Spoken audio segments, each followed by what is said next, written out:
આજે આપણે બનાવીશું સૂકા વટાણાનું શાક। તો સૌપ્રથમ આપણે લઈ લઈશું સૂકા વટાણા। એને આપણે ઓવરનાઇટ પલાળી રાખ્યા હતા આખી રાત, પછી સવારે બાફી દીધા મીઠું નાખીને। તો તમે દેખી શકો બાફેલા વટાણા। એ બાફેલા વટાણાનું પાણી આપણે રાખી લીધું છે, એ આપણે એડ કરીશું એમાં।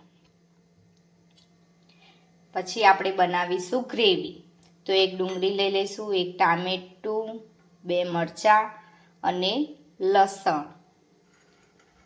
અને વઘાર માટે આપણે લઈ લઈશું 3 ડોકલી તેલ, રાઈ, જીરું, ધાણા જીરું 2 ચમચી, મીઠું 1 ચમચી, લાલ મરચું 1 ચમચી, હળદર પાવડર અડધી ચમચી, થોડો ગરમ મસાલો।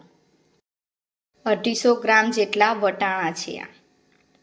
દરદરું રહે તો તમે ગરમ પાણી એડ કરી શકો છો, વટાણાનું હતું એ। આપણે મસ્ત ફાઇન પેસ્ટ કરી દીધી છે, તમે દેખી શકો। આપણે સૌપ્રથમ ગેસ ચાલુ કરી દઈશું। પછી વઘાર માટે તેલ લઈ લઈશું 3 ડોકલી।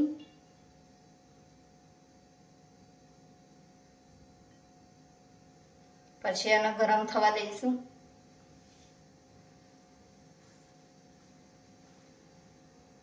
તેલ આવી ગયું એવું ચેક કરવા 2-3 તેલ રઈના દાણા એડ કરીશ। તો આપણું તેલ આવી ગયું છે। તો આપણે સૌપ્રથમ નમકી તો રઈ ફૂટે એટલે જીરું એડ કરીશું। જીરું એડ કર્યા પછી આપણે પેસ્ટ એડ કરીશું।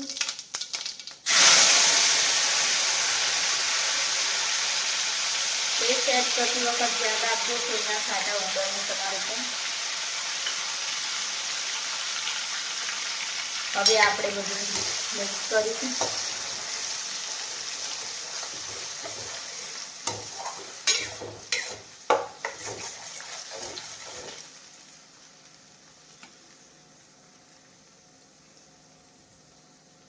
પછી આપણે એડ કરીશું મીઠું,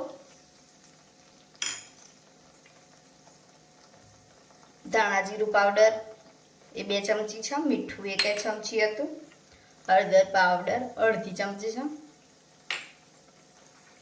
લાલ મરચું 1 ચમચી,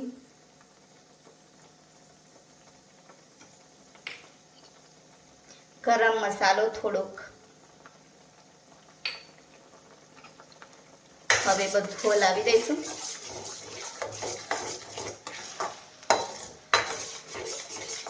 ગ્રેવી અને મસાલો બે સાથે ચડી જાય એટલે આપણે બંને સાથે એડ કરીશું।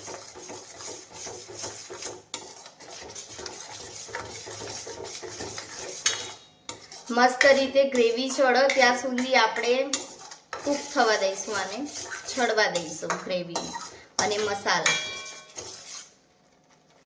ગ્રેવી સરસ ચડી ગઈ છે, તેલ ફૂટવા માંડ્યું છે, તો આપણે ગરમ પાણી થોડુંક એડ કરીશું।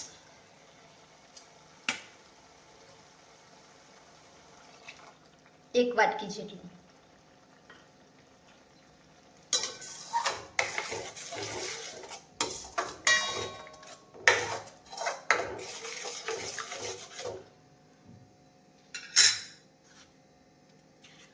આપણા સૂકા વટાણા હતા એ આપણે બાફી દીધા હતા, એ આપણે હવે એડ કરીશું અંદર।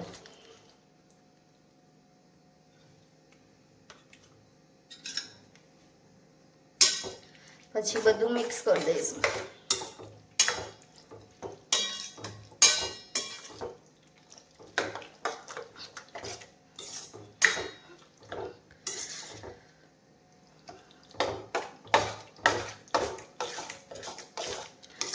થોડું હલાવી દઈશું તેથી મસાલો અને વટાણા બધું મિક્સ થઈ જાય।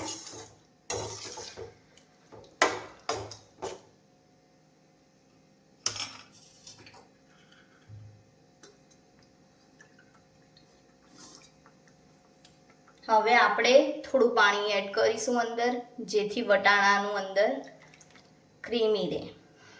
ગરમ પાણી એડ કરજો। વટાણા બાફ્યા હતા એ પાણી આપણે એડ કરવાનું છે.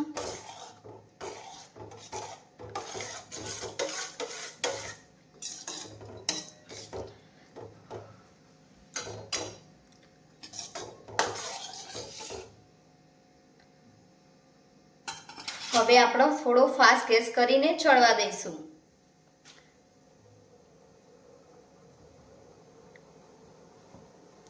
તમને અમારી રેસીપી કેવી લાગે છે કમેન્ટ કરો, લાઈક કરો અને શેર કરો તમારા ફ્રેન્ડ ફેમિલી સાથે.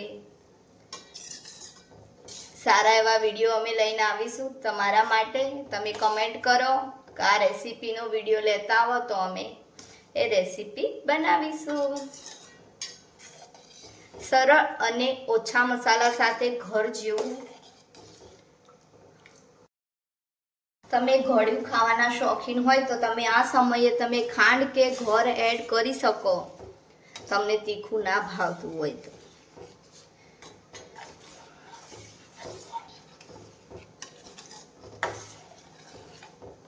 પણ આ વટાણાનું શાક થોડું તીખું હોય તો જ ભાવે, ટેસ્ટી લાગે એકદમ. તમારે ભાત સાથે ખાવું હોય તો તમે આટલું રસાવાળું કરીને ખાઈ શકો, અને રોટલી પરોઠા સાથે ખાવું હોય તો તમે રસો બાળી શકો.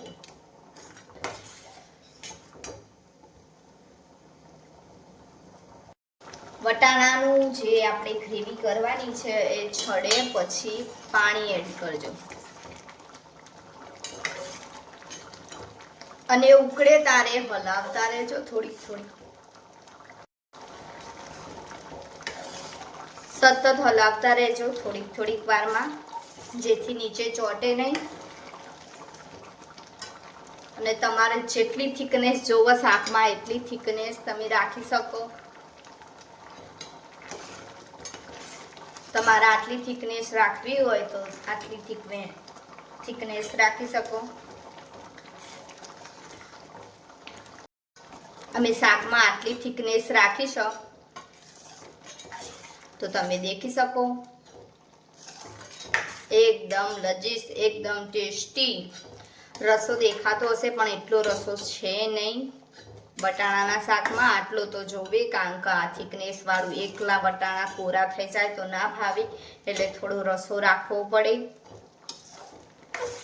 તો અમારી રેસીપી તમને કેવી લાગે છે કમેન્ટ કરતા રહેજો, લાઈક કરતા રહેજો, શેર કરજો જરૂરથી. બધા ફ્રેન્ડોને વધારમાં વધારે શેર કરો અને વધારમાં વધારે લાઈક આપો. હવે આપણે ગેસ બંધ કરી દઈશું.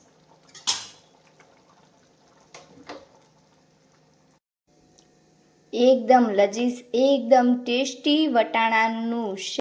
ને અમારા વટાણાના શાકની રેસીપી પસંદ આવી હોય તો લાઈક, શેર, સબસ્ક્રાઈબ અને તમારા ફ્રેન્ડ ફેમિલી સાથે શેર કરો. એકદમ ટેસ્ટી વટાણાનું શાક, સૂકા વટાણાનું શાક તમારા ફ્રેન્ડ ફેમિલીને વધારમાં વધારે શેર કરો. ગાર્નિશિંગ કરીશું કોથમીરથી. અમારી ડીએમ કુકિંગ શો ચેનલને તમે સબસ્ક્રાઈબ કરી દો. અને રેસીપી કેવી લાગી કમેન્ટ સેક્શનમાં કમેન્ટ કરી દો.